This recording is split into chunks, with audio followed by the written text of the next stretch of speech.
Morning sa ating lahat mga kaibigan.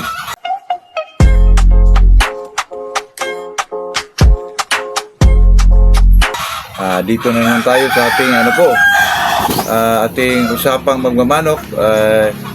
Bago tayo mag-umpisa ay shoutout muna tayo kay Gigi Sanchez, Arvin Lumayog, Marikina, at saka si Edgardo Solis, Riolito Castillon from Kingdom of Saudi Arabia, alas ng Mariposa Official, watching from Japan, Jabar Surya, Josue Dominguez from Surigao City.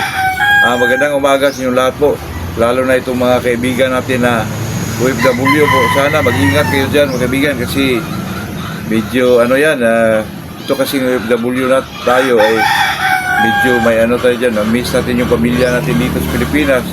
Wala talagang ibang libangan po, ay manood ng YouTube, mga ganun ba mga kaibigan, TikTok, Facebook.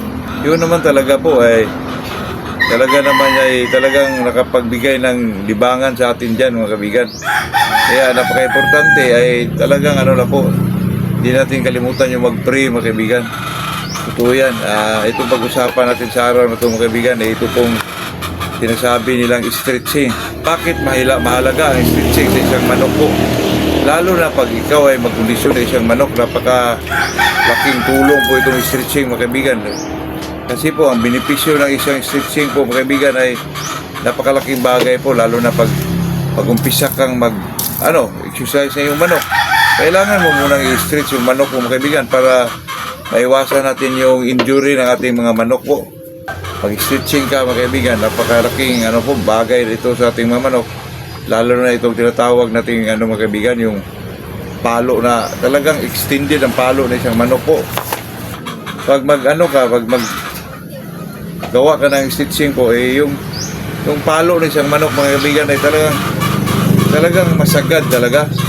Ma-extend or ma-expand pa yung muscle. Talagang ma-practice siya mga kaibigan. Talagang masagad po. Sagad po yung kaduduluhan ng expansion ng kanyang mga paa.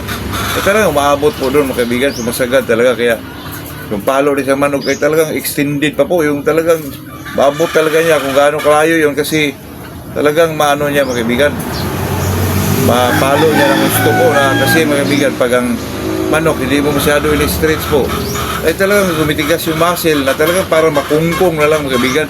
Hindi katulad nung ini-stretch mo isang manok ay talagang kung ano yung abot ng kanyang pangapaa po, abot ng pag-expand na kanyang mga paa, ito lang maabot po yun mga kaibigan. Maganda talaga yung sinanay mo. Pero mga kaibigan, ingat kayo dyan, kasi pag mag-stretch kayo ng manok, hindi kayo marunong dito sa dulo mga paa, yung stretch mo, pag bumalag yung manok mo mga kaibigan, ay talaga magka-injury yung manok yun dyan.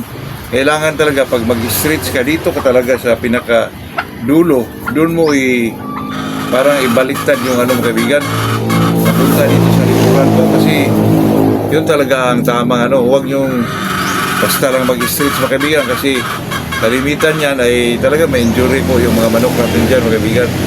Bago mo gawin yan ay magpaturo ka muna, or sa mga kapitbahay nyo na medyo marunong na, kasi mahirap yun mga kaibigan. Kasi pag magkamali ka dyan, pag pumalag yung manok mo, baka mambabalian yung manok mo dyan mga kaibigan, lalo na dito sa mga joints nila, kasi pumalag Kaya kailangan talaga ng i-practice mo bago mo gawin sa manok mo yan mga kaibigan, kasi napakalaking bagay po itong mag-stretching tayo sa ating mga manok po. Dati mga kaibigan, di pa ako marunong yan.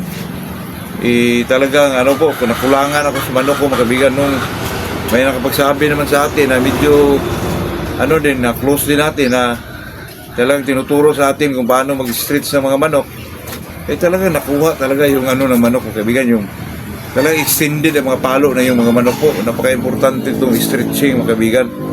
Pero huwag mong gawin kung hindi ka marunong po, kasi yan po ang kadalasan medyo ma-injured yung manok natin mga kaibigan.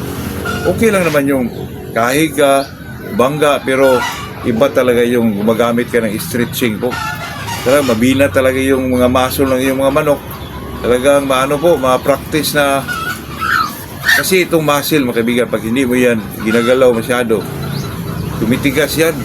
Hindi talaga nag-expand yung palo ng iyong manok doon sa pinakadulo ng kanyang expansion ng kanyang mga palo ng kanyang paa, mga kaibigan. Talagang hindi ho talaga maabot, hindi talaga mag-extended yung mga palo ng iyong mga manok, mga kaibigan. Totoo yan.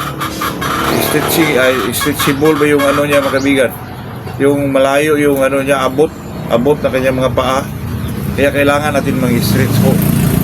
Itong mga pakpak naman, okay lang naman yun, mga kaibigan. Ano lang yun, anuhan mo lang yun.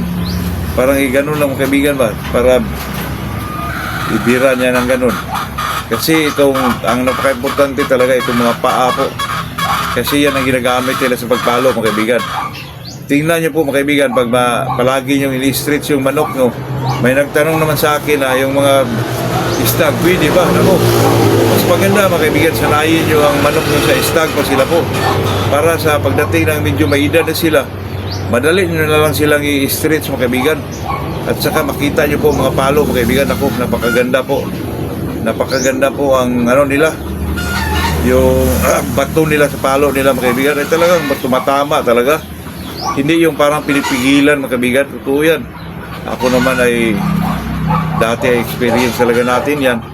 Hindi naman tayo nagsabi dito na hindi natin yan na experience kasi mahirap yung, mga kaibigan, na magsabi tayo tapos hindi pala natin na experience po. Nako, mahirap mga kaibigan, mahirap po natin ibahagi po. Kasi pag dito talaga sa content natin, sa vlog natin, yung sabihin natin, yun talagang naranasan din natin, mga kaibigan. Yun lang po. Pero palagi kong sinasabi, mga kaibigan, na kung gawin nyo itong mag-stretch naman, mag-stretching ka, ay talagang tuunan mo talaga ng pansin, aralin mo kung paano gawin yon kasi peligro po sa ating mga manok, mga kaibigan, na magka-injured po. Yun lang po, mga kaibigan, yun lang ating masabi sa araw na to. Magandang umaga sa ating lahat po.